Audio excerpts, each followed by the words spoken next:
Bersyukurlah kepadanya, bawalah pujian baginya, karena dia Raja-U, dia yang perkasa. Tuhanlah kekuatanku, Mazmur dan keselamatanku. Shalom, selamat sore Bapak Ibu sekalian yang dikasihi Tuhan. Saya percaya kekuatan Tuhan akan selalu beserta kita dimanapun kita berada, bagaimanapun keadaan saudara, percayalah bahwa Tuhan akan selalu menyertai.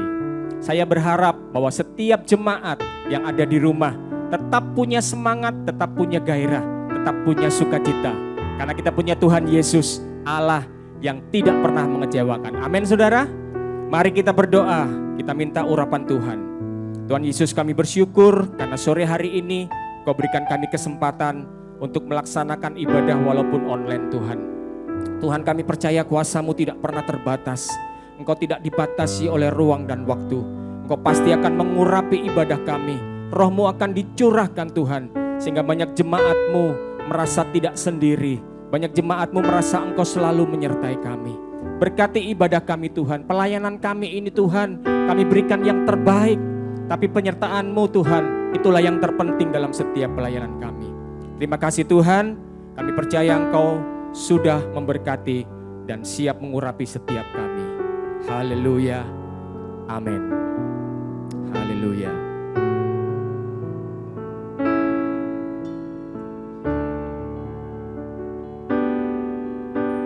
Sungguh besar setiamu, amin.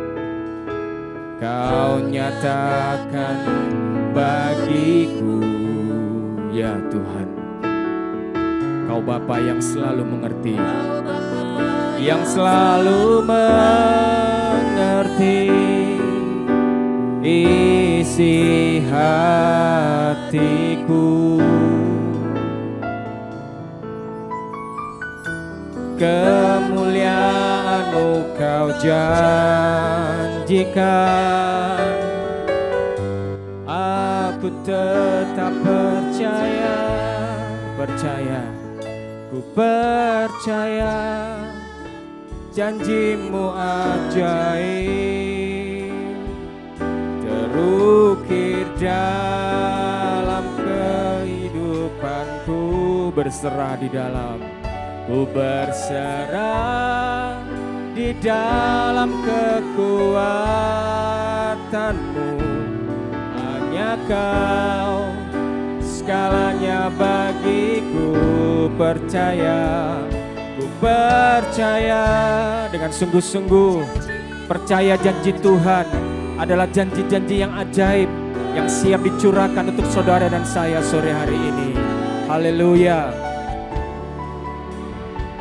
Ku berserah di dalam kekuatan-Mu, ku percaya.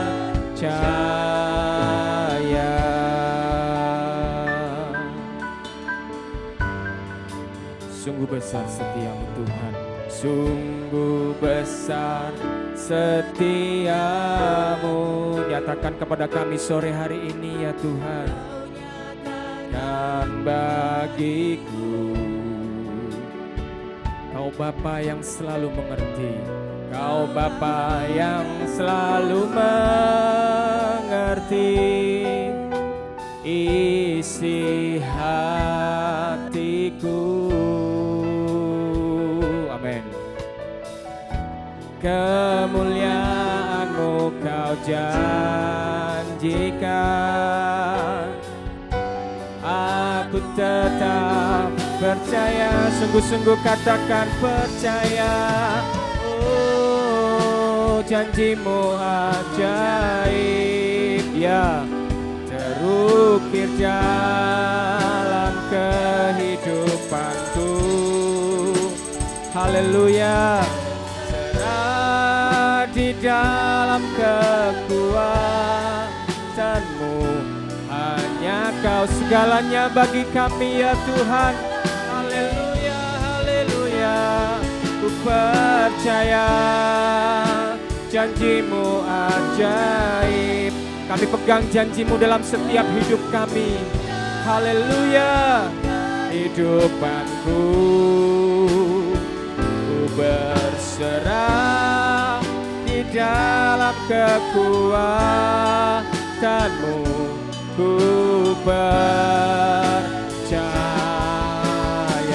percaya janji-Mu, haleluya. Percaya janji-Mu ajaib.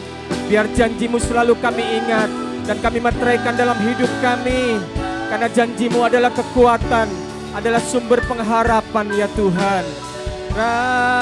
Di dalam kekuatan-Mu hanya Kau, segalanya, Engkau segalanya ya Tuhan. Oh, percaya janji-Mu ajaib terukir dalam kehidupanku. Berserah, haleluya, di dalam kekuatan-Mu ku percaya.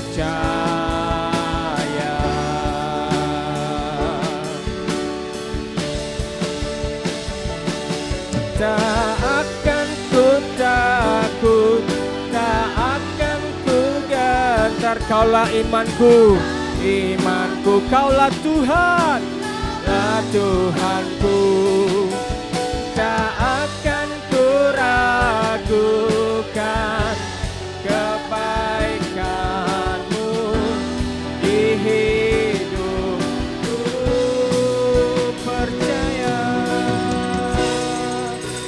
Percaya janji-Mu ajaib. Amin. Haleluya. Haleluya. Aku berserah, kami berserah di dalam kekuatan-Mu hanya Kau Tuhan. Oh Ramaya Sikarala Barala Marala Marala Barala Marala. Engkau pengharapan kami Tuhan. Haleluya, haleluya. Jaib, amin.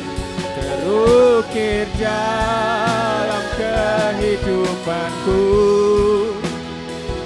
Ku berserah di dalam kekuatan-Mu. Ku percaya, ku berserah ya Tuhan. Ku berserah di dalam kekuatan-Mu. Ku percaya, ku percaya, ku percaya. Haleluya, haleluya. Ku percaya. Mari sembah. Haleluya.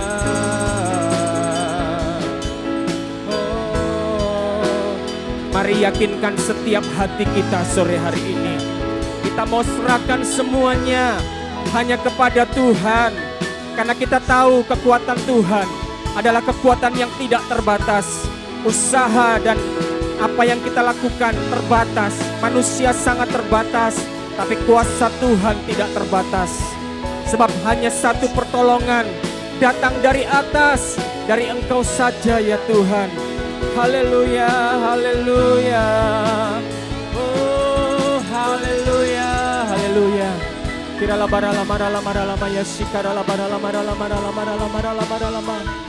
Haleluya, haleluya, haleluya. Ora maya sikamarala barala marala marala. Mari saudara minta kekuatan Tuhan sore hari ini. Saya percaya hadirat Tuhan ada bersama kita. Saya percaya hadirat Tuhan hadir dalam setiap rumah, dalam setiap perkumpulan, dalam setiap ibadah sore hari ini. Saya percaya kuasanya menjamah setiap hati kita. Oramaya sikamarala barala barala. Kurabaya sikarala barala barala barala. Ilarala bayas kirala barala barala barala. Kami tidak pernah meragukan kuasa-Mu Tuhan.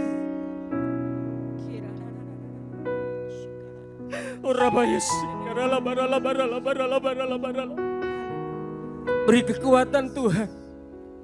Beri kekuatan kepada setiap anak-anak-Mu Tuhan. Setiap jemaat-Mu di gereja ini Tuhan. Oh haleluya. Hanya Roh Kudus yang bisa mempersatukan kami. Oh Ramayasi, Keralada Haromayasi. Engkau mendengar setiap doa kami Tuhan. Kami bersungguh-sungguh Tuhan. Kami berseru kepada Engkau.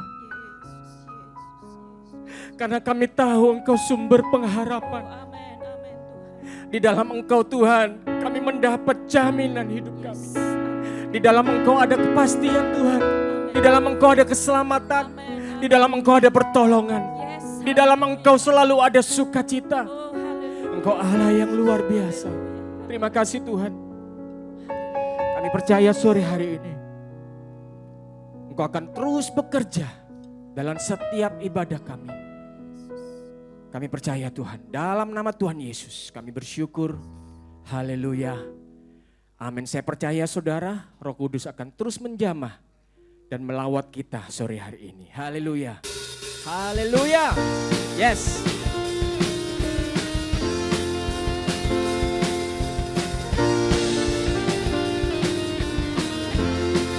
Sama-sama katakan. Engkaulah perisaiku, yes, menara kekuatanku Tuhan. Dia gunung batu, yeah. Engkaulah pengharapanku, tempat perlindunganku Tuhan. Kota benteng, haleluya.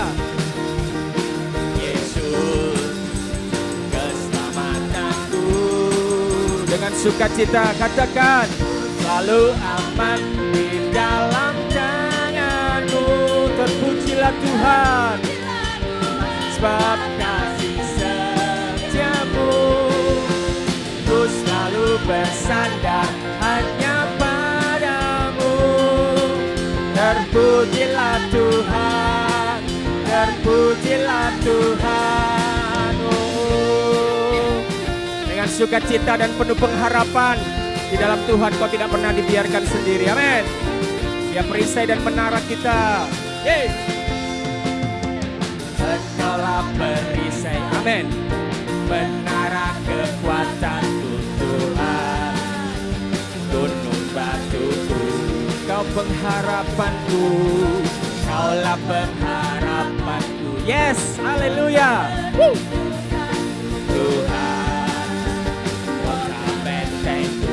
Yesus keselamatan, keselamatanku. Lambaikan tangan saudara, katakan, yeay.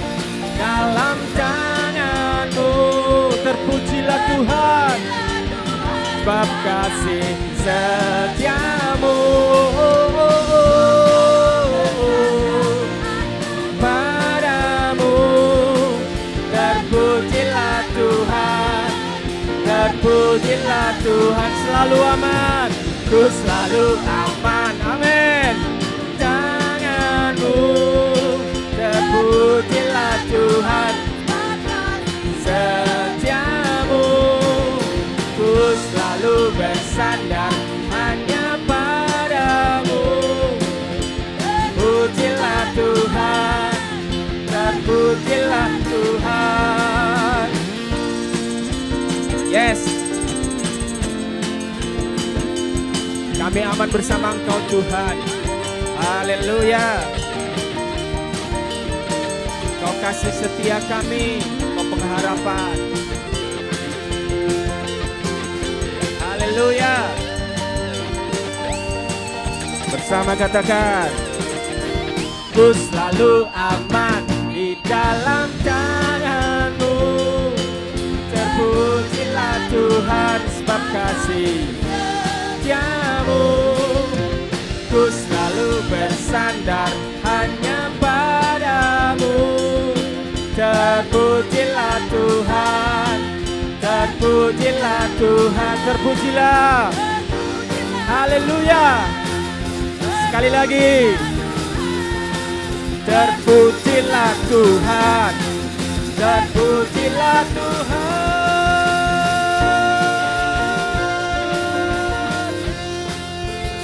Bersama katakan, ku selalu aman. Sorak-sorai bagi Yesus Allah kita yang luar biasa. Haleluya, haleluya, haleluya. Saya percaya sukacita Allah sudah menjamah setiap saudara sore hari ini. Siapkan hati, ada pesan Tuhan khusus yang sudah disiapkan melalui hambanya. Haleluya Yesus. Tuhan, Kau sempurna ya dalam rencana-Mu dan karya-Mu. Ku serahkan hidupku, murnikan dengan Roh-Mu, murnikan dengan Roh-Mu. Katakan, Tuhan Engkau sempurna, Tuhan Kau sempurna dalam setiap rancangan dan karya-Mu, dalam rencana-Mu dan karya-Mu. Serahkan hidupku, serahkan hidupku, murnikan ya Tuhan, murnikan dengan Roh-Mu. Hidupku menggenapi, hidupku menggenapi firman-Mu. Yes, haleluya. Tanda mujizat sertai tiap langkahku. Kau bersama kami Tuhan. Aku di dalamku jadi bukti kebesaran. Hidupku menggenapi, haleluya. Oh, saya persilakan. Menggenapi firman-Mu, mujizat disertai tiap langkahku. Bersamaku di dalamku jadi bukti kebesaran-Mu. Hidupku menggenapi firman-Mu. Haleluya. Menjadi kekuatan bagi setiap saya dan saudara. Haleluya. Amin. Haleluya. Kau bersamaku di dalam jadi bukti kebesaran-Mu. Jadi bukti kebesaran-Mu. Haleluya. Bukti kebesaran-Mu.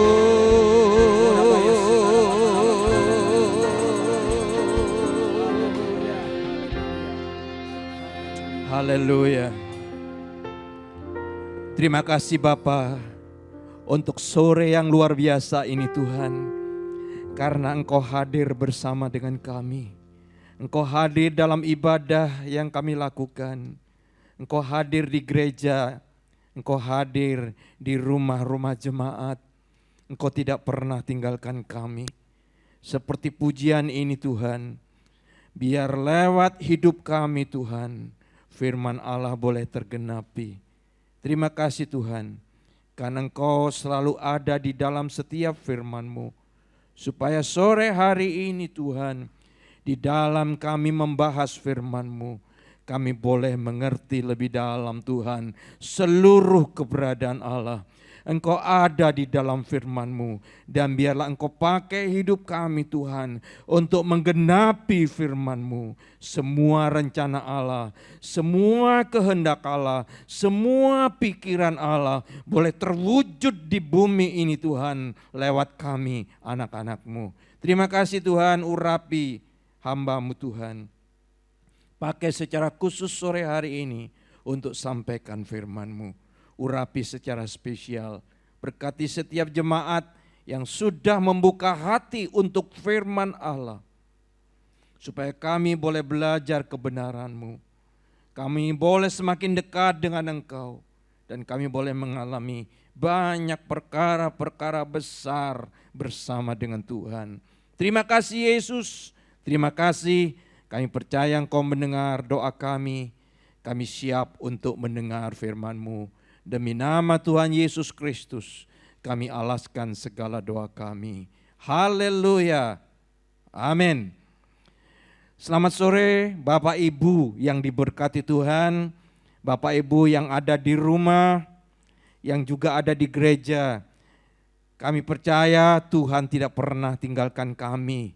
Ya, Tuhan tidak pernah tinggalkan saudara. Tuhan tidak pernah tinggalkan orang-orang yang sungguh-sungguh mencari Tuhan. Ya, Bapak Ibu yang diberkati Tuhan, hamba-hamba Tuhan selalu berdoa untuk saudara supaya selalu sehat, ya, produktif, tetap semangat, walaupun kita hidup di dalam keterbatasan, tetapi jangan sampai hati kita yang berkobar-kobar karena roh Allah itu juga dibatasi. Kita tetap ya bersemangat, kita tetap beribadah, kita tetap mencari Tuhan. Bapak Ibu yang diberkati Tuhan, sore hari ini saya akan melanjutkan 3 hal yang penting supaya kita mengalami pertolongan Allah. Ya, 3 hal penting. Tanggal 10 Mei yang lalu saya sampaikan tema tentang doa. 24 Mei yang lalu saya sampaikan tema tentang iman. Dan sore hari ini adalah yang terakhir Bapak Ibu. Kalau kita ingin mengalami pertolongan Allah yang luar biasa, tinggal satu lagi, yaitu taat.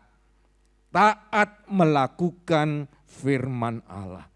Taat melakukan firman Allah. Jangan lupa Bapak Ibu, kalau kita mempunyai persoalan, kita punya pergumulan, kita pasti berdoa. Doa seperti apa? Yakobus 5 ayat 16 mengatakan doa yang sungguh-sungguh. Karena doa yang sungguh-sungguh itu besar khasiatnya, besar kuasanya.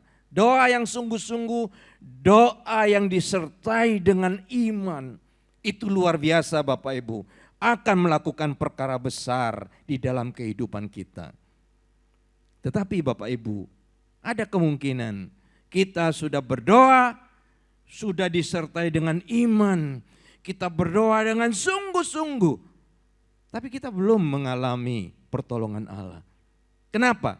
Mungkin kurang satu lagi. Ini yang perlu kita pelajari pada sore hari ini.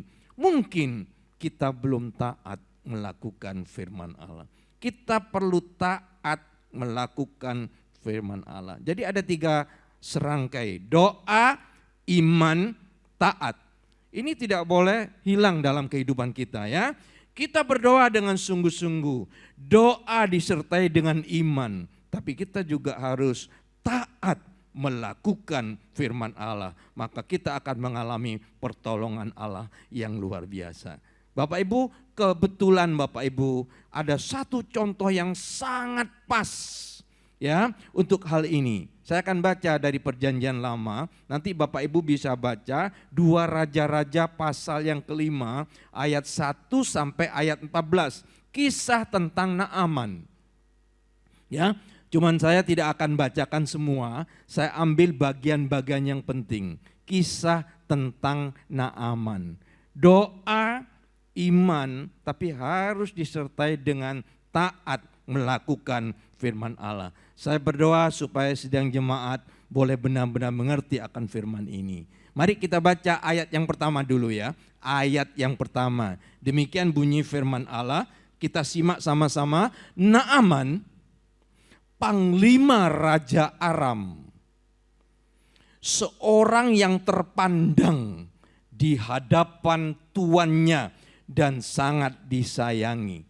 Jadi Naaman itu terpandang sangat disayangi oleh raja. Kenapa? Sebab oleh dia, oleh Naaman, Tuhan memberikan kemenangan kepada bangsa Aram. Jadi bangsa Aram menjadi jaya, menang terus di dalam berperang itu karena Tuhan itu memberkati Naaman. Naaman ini panglima yang sukses, panglima yang luar biasa, dipakai oleh Tuhan untuk memberi kemenangan kepada bangsa Aram.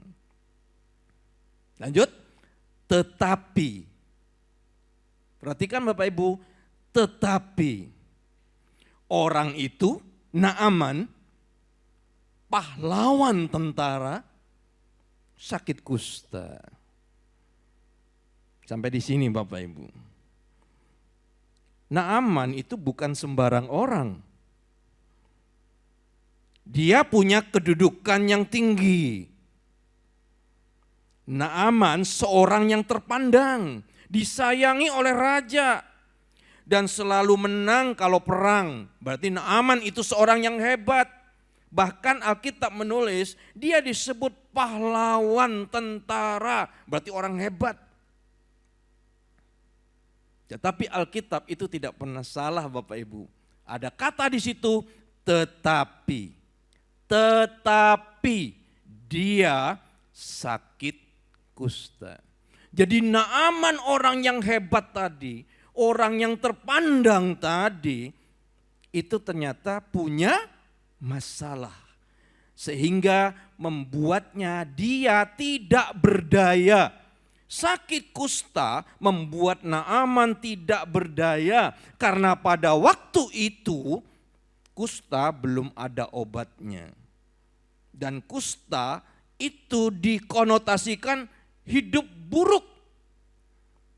Naaman seorang yang terpandang, tapi dia punya masalah. Dia sakit kusta. Dan sakit kusta itu membuat Naaman sesungguhnya terpuruk. Karena apa? Karena penyakit kusta itu dikonotasikan seorang yang berdosa, tidak ada obatnya. Naaman sangat menderita. Bapak, Ibu, Saudara yang diberkati Tuhan, masalah, persoalan itu tidak pernah kenal jabatan. Orang yang punya jabatan tinggi, seorang yang hebat pun bisa punya masalah. Seorang yang sangat kaya pun bisa punya masalah. Pada suatu hari Naaman memimpin tentaranya ekspansi ke daerah orang Israel. Naaman perang dengan orang Israel dan kalahlah bangsa Israel. Karena bangsa Israel kalah, maka sebagian dari orang-orang Israel, penduduk Israel, ya, bangsa Israel ditawan oleh orang Aram, ditawan oleh Naaman. Dipilihlah orang-orang yang masih muda, orang-orang yang potensial, ditangkap, dibawa ke negara Aram. Di antara mereka-mereka yang masih remaja, yang masih pemuda, orang-orang hebat, orang-orang potensial itu, ada satu gadis remaja diambil oleh Naaman. Seorang gadis remaja diambil oleh Naaman, diserahkan kepada istrinya untuk menjadi asisten rumah tangga di rumahnya, untuk menjadi pembantu di rumahnya. Maka tinggallah gadis remaja Israel ini di rumah Naaman. Karena dia tinggal di rumah Naaman, maka mengertilah gadis remaja Israel ini tentang masalah yang dialami oleh Naaman. Mungkin Naaman menutupi kustanya. Orang lain tidak pernah tahu bahwa seorang yang hebat ini ternyata punya kusta. Ditutupi, masalahnya mungkin ditutupi. Orang lain tidak tahu apa yang terjadi. Tapi gadis ini karena tinggal di rumah Naaman, tahulah gadis ini bahwa Naaman punya masalah. Ternyata Naaman ini sakit kusta. Dan gadis remaja Israel ini ngomong sama nyonyanya, "Nyonya, ternyata bapak," maksudnya Naaman, "punya masalah, sakit kusta." Ngomonglah gadis Israel ini, seandainya Bapak pergi ke Samaria, tempat kami dulu. Di sana ada seorang yang dipakai oleh Tuhan. Di sana ada seorang nabi dipakai oleh Tuhan. Kalau Bapak datang memohon kepada nabi itu, pasti Bapak ini sembuh. Luar biasa gadis ini. Ya, si nyonya berpikir, wah ini berita baik, disampaikanlah kepada suaminya. Suamiku, ternyata gadis yang bekerja di rumah kita itu memberi satu solusi. Diceritakanlah apa yang dikatakan oleh gadis itu. Maka timbullah harapan. Nah ini Bapak Ibu, timbullah harapan di dalam hati Naaman. Naaman punya harapan. Timbullah iman. Dia berpikir, kalau aku datang kepada nabi itu, aku bisa sembuh. Timbullah harapan. Jadi dia tadinya tidak berdaya karena penyakit kusta itu gak ada obatnya. Tapi sekarang dia mendengar dari gadis remaja Israel ini bahwa Allah pakai Nabi Elisa, nabi yang di Samaria itu, supaya bisa menyembuhkan aku, kata Naaman. Timbullah harapan. Maka dia minta izin kepada rajanya untuk pergi ke Israel. Berangkatlah Naaman, ya, membawa banyak barang. Dari sini kita tahu bahwa Naaman ini bukan hanya orang terpandang, tapi orang yang sangat kaya raya. Kalau Bapak Ibu baca di dalam ayat tadi, ya, dibawalah banyak, ya, banyak hadiah. Karena dia berpikir dia akan berikan itu kepada nabi yang ada di Samaria itu. Tibalah di sana, ya, saya singkat ceritanya, dia ngomong kepada Raja Israel. Akhirnya Raja Israel itu tahu bahwa Naaman ini harus menghadap kepada nabi yang ada di Samaria, yaitu Nabi Elisa. Jadi datanglah Naaman kepada Elisa dengan harapan yang penuh. Doa dengan iman yang sungguh. Ini gambaran doa dengan iman yang sungguh. Jadi pada waktu dia datang kepada nabi ini seperti kita datang kepada Allah. Doa, doa. Disampaikanlah kepada nabi itu. Apa maksudnya, permohonannya, ini doa. Dan dia tidak mengundang nabi itu pergi ke Aram. Tapi Naaman itu datang kepada nabi ini. Ini menunjukkan bahwa imannya timbul. Doa yang disertai dengan iman yang sungguh. Ayo kita lihat ayat yang ke-9. Ya, demikian bunyi firman Tuhan, ayat yang ke-9. Kemudian datanglah Naaman dengan kudanya dan keretanya, lalu berhenti di depan pintu rumah Elisa. Ya, Elisa tidak keluar. Bujangnya yang keluar. Mungkin ada dialog, ada apa gerangan. Naaman bercerita bahwa kami ingin bertemu dengan Nabi Elisa. Saya sakit, saya butuh pertolongan Allah lewat Nabi Elisa. Ayat 10. Ternyata Bapak Ibu, Elisa tidak keluar. Elisa menyuruh seorang suruhannya. Kira-kira Gehasi ini ya. Elisa menyuruh Gehasi kepada Naaman dan mengatakan, perhatikan, pergilah mandi 7 kali dalam sungai Yordan, maka tubuhmu akan pulih kembali sehingga engkau menjadi tahir. Datang firman Allah. Ini firman Allah. Datang kepada Naaman lewat Gehasi. Pergilah mandi 7 kali dalam sungai Yordan, maka tubuhmu akan pulih kembali, engkau akan menjadi tahir. Ini firman Allah. Bapak Ibu, saudara yang diberkati Tuhan, setelah mendengar firman ini, pertanyaan saya, apakah Naaman sembuh? Tidak. Tidak. Jadi pada waktu ada firman datang kepada Naaman. Firman Allah datang kepada Naaman. Jadi dengar Bapak Ibu, Naaman doa dengan iman. Tiba-tiba ada firman. Mandi 7 kali di sungai Yordan, maka engkau akan menjadi tahir. Ini firman Allah. Pada waktu firman Allah itu datang kepada Naaman, apakah Naaman sembuh? Tidak. Tidak Bapak Ibu. Jadi biar lewat kejadian ini, lewat kisah Naaman ini, kita belajar satu perkara yang Tuhan kehendaki untuk kita lakukan. Doa yang sungguh-sungguh disertai dengan iman itu besar kuasanya. Tetapi pertolongan Allah itu akan datang kepada kita, itu kurang satu lagi, yaitu taat melakukan firman Allah. Ya, coba lihat ayat yang ke-11, demikian bunyi firman Tuhan. Tetapi pergilah Naaman dengan gusar. Naaman marah. Dan dia berkata, aku sangka setidak-tidaknya Elisa keluar berdiri memanggil nama Allahnya. Lalu menggerak-gerakkan tangannya di atas tempat penyakit itu. Jadi Naaman punya konsep. Mestinya Elisa keluar. Datang. Berdoa untuk aku. Memanggil nama Allahnya. Tumpang tangan atas aku. Kira-kira begitu. Dengan demikian menyembuhkan penyakit kustaku. Ayat 12.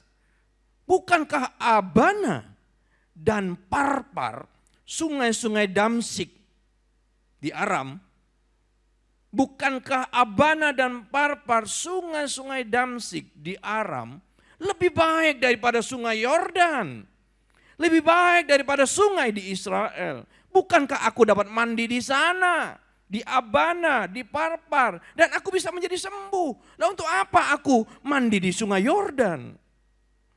Kemudian berpalinglah Naaman, pergi dengan panas hati.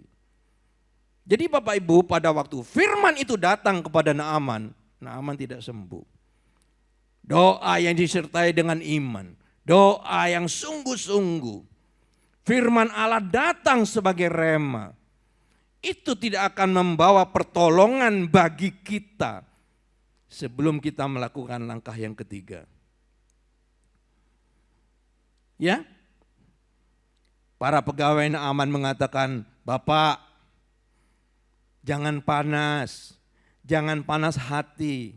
Coba Bapak renungkan, seandainya Nabi itu memberi perintah melakukan sesuatu yang besar, yang sulit, bukankah Bapak akan melakukan juga? Bukankah mandi di sungai Yordan itu sangat sederhana? Kenapa Bapak tidak coba? Tolong redakan panas hati. Karena pegawai-pegawai Naaman ini menghibur Naaman, meredakan hatinya. Akhirnya Naaman reda hatinya dan dia berpikir, kenapa aku tidak coba? Ayat 14. Maka turunlah Naaman, membenamkan dirinya 7 kali dalam sungai Yordan. Sesuai dengan perkataan abdi Allah itu. Sesuai dengan firman Allah. Jadi sekarang Naaman turun ke sungai Yordan, mandi 7 kali seperti firman Allah. Naaman taat melakukan firman Allah. Lanjut, lalu pulihlah tubuhnya. Kembali seperti tubuh seorang anak dan menjadi tahir. Amin. Bapak Ibu, ini saja kuncinya. Pada sore hari ini kita tidak belajar banyak. Kita hanya belajar taat melakukan firman Allah. Jadi jelas Naaman itu mengalami pertolongan Allah, mengalami mujizat Allah setelah ia taat melakukan firman Allah. Ya, doa disertai dengan iman itu akan menarik kuasa Allah yang luar biasa. Tetapi pertolongan Allah akan datang kepada kita setelah kita taat melakukan firman Allah. Karena itu Bapak Ibu, sore hari ini, hari-hari ini, hari-hari yang sulit. Banyak pergumulan yang kita alami. Pergumulan apa saja, macam-macam. Pergumulan ekonomi, pergumulan kesehatan, pergumulan sosial. Kita banyak persoalan saat ini. Kita berdoa sungguh-sungguh kepada Tuhan. Kalau saudara ingin mengalami pertolongan Allah yang luar biasa, satu lagi yang harus kita lakukan, taat melakukan firman Allah. Kalau 3 serangkai ini kita selalu lakukan, percaya kehidupan kita akan dipenuhi dengan berkat yang berkelimpahan. Ya, kita akan mengalami berkat-berkat Allah yang luar biasa. Bapak Ibu, sebelum saya akhiri firman Allah ini, kita melihat Bapak Ibu, ada 3 hal yang menghalangi manusia untuk taat. Lewat kisah Naaman ini, ada 3 hal yang menghalangi manusia untuk taat. Ya, yang pertama, apa? Tinggi hati. Yang pertama, tinggi hati. Ya, diklik. Oke, nanti diklik ya. Tinggi hati. Kedudukan yang tinggi,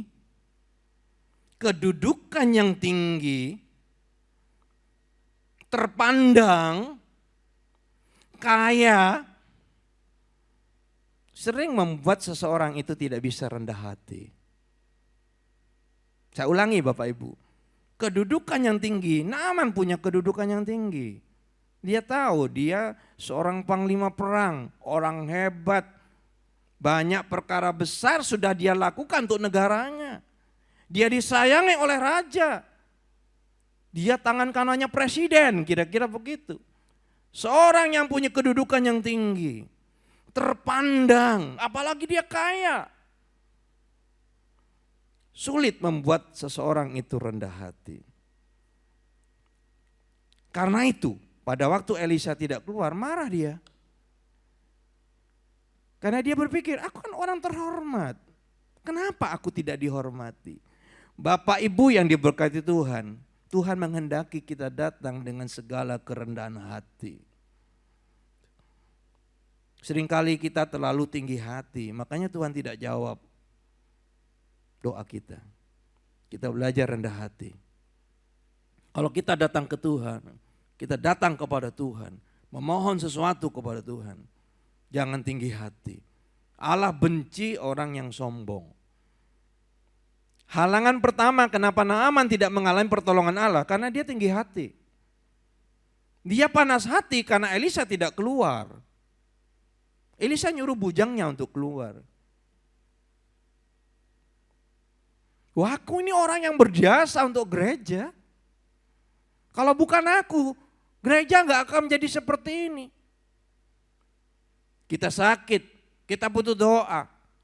Yang datang ternyata pendeta pembantu. Atau pembantunya pendeta. Marahlah kita.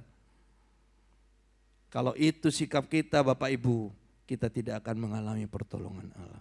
Belajar rendah hati. Ya, belajar rendah hati. Yang kedua, apa yang menghalangi kita untuk taat? Menghalangi Naaman untuk taat. Indra kita, mata kita. Bapak Ibu yang diberkati Tuhan, Naaman melihat sungai Yordan. Dia bandingkan dengan Abana dan Parpar. Sungainya di negaranya. Di negaranya Abana dan Parpar itu bersih, bening, terawat.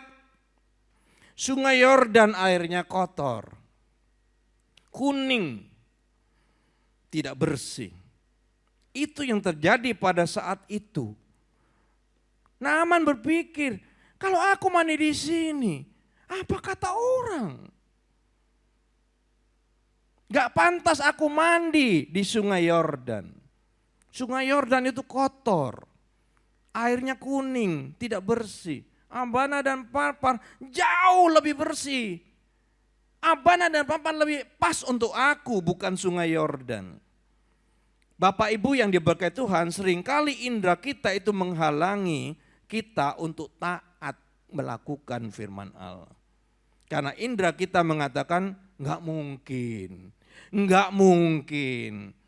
Kedokteran ngomong enggak mungkin. Karena enggak mungkin tidak terjadi pertolongan Allah di dalam hidup kita. Bapak Ibu, kita tidak mudah mempercayai kuasa ilahi. Karena manusia itu lebih percaya melihat hal-hal yang kasat mata. Apa yang terlihat oleh mata. Manusia lebih percaya apa yang terlihat oleh mata daripada iman.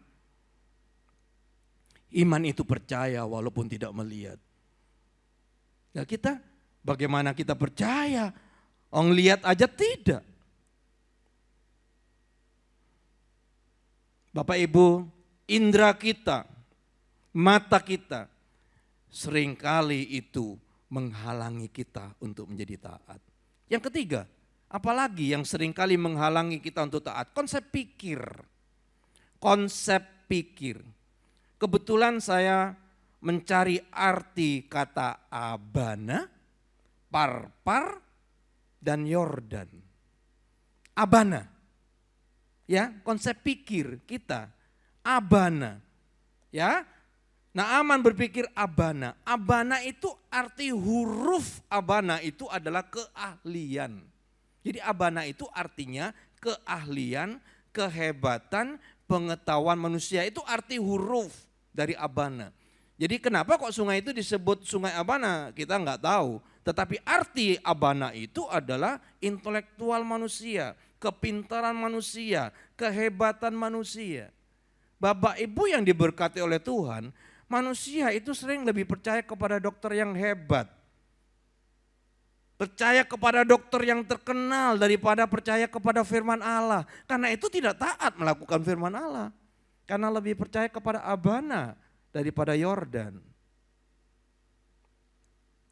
Ini indah Bapak Ibu. Parpar. Parpar itu arti kata parpar itu adalah kelimpahan materi, berarti kekayaan. Manusia itu lebih percaya kepada kekayaannya daripada kepada firman Allah. Kalau sakit, apa yang dipikir? Terus aku bisa ke Singapura kok, aku bisa ke Cina kok. Cina itu sekarang hebat loh. Kalau saudara punya masalah hati atau ginjal ke Cina, di Cina tuh banyak orang yang sembuh karena pergi ke Cina. Ya, udahlah paling tidak ke Singapura aja kita berobat. Karena apa? Aku kan punya uang. Bapak Ibu, seringkali kekayaan itu, parpar itu membuat kita tidak percaya kepada firman Allah. Tapi Nabi Elisa mengatakan benamkan dirimu di sungai Yordan. Sungai Yordan itu adalah sungainya Tuhan. Arti kata Yordan itu sungainya Tuhan. Jadi jelas Bapak Ibu, bukan Abana dan Parpar, tapi sungai Yordan. Kotor, tidak bersih. Tapi firman Allah mengatakan mandi di sungai Yordan. Kalau engkau ingin mengalami pertolongan Allah yang luar biasa, tenggelamlah di sungai Allah. Bukan di Abana dan Parpar. Bukan di kehebatan manusia. Bukan di kehebatan dokter. Bukan di kekayaan. Tapi di sungai Yordan. Ketika mengalami masalah yang berat, seringkali kita berpikir bahwa kepandaian, kehebatan manusia, kecanggihan ilmu kedokteran itu dapat melepaskan kita dari masalah. Kita juga sering beranggapan bahwa masalah kita bisa diselesaikan dengan materi yang kita punya, kekayaan yang kita punya. Tapi seringkali Bapak Ibu dengar, seringkali Tuhan mengizinkan Abana dan Parpar itu tidak menolong kita. Karena Tuhan ingin kita tenggelam di sungai Yordan, bukan di Abana dan Parpar.